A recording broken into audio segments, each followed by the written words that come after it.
What's up, you guys? It's Anam Khan. So Mullen Automotive, ticker symbol MULN stock, was supposed to have earnings today after the closing bell, December 27th, apparently, according to an article that came out.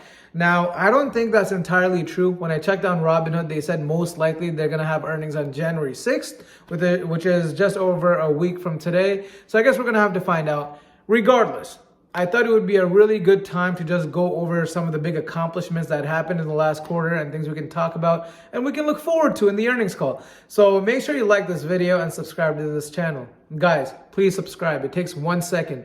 I saw that 95% of you guys watched the video but are not subscribed. I'd really appreciate it if you guys subscribe. Now let's get started.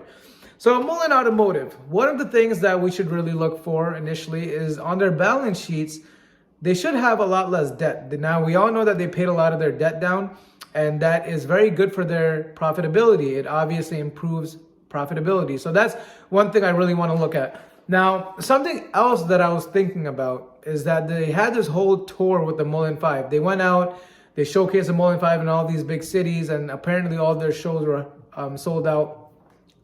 So I'm really interested to know how many pre-orders they received, because it's one thing to just have people coming in looking at your new electric car.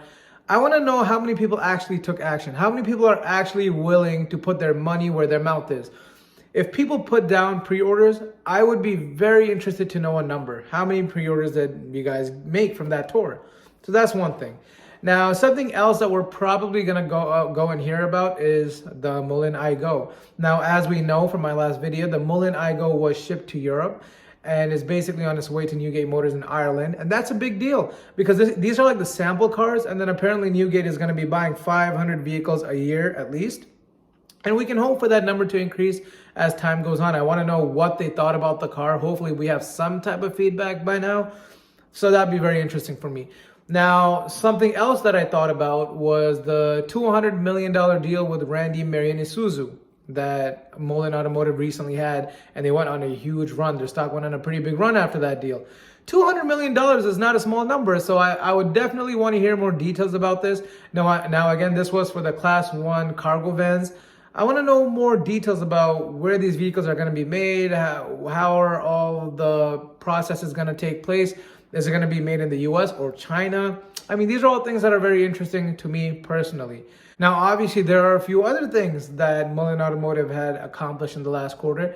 And one of them is the electric last mile solution facility that Mullen Automotive received a pretty big stake and they acquired a pretty big portion of it.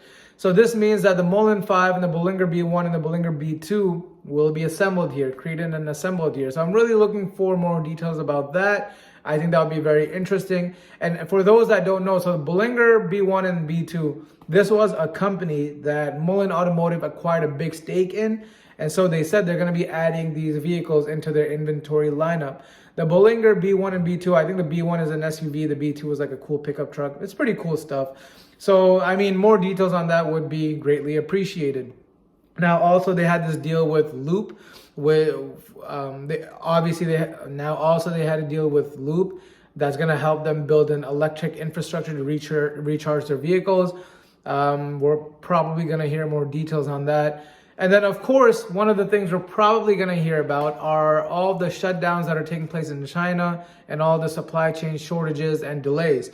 So these are all things, in my opinion, that I'm going to be looking out for in the earnings call that's going to happen soon. Hope you guys are looking forward to it as well. Let me know in the comments below if you're looking for something that I did not mention. See you guys in the next video. Peace.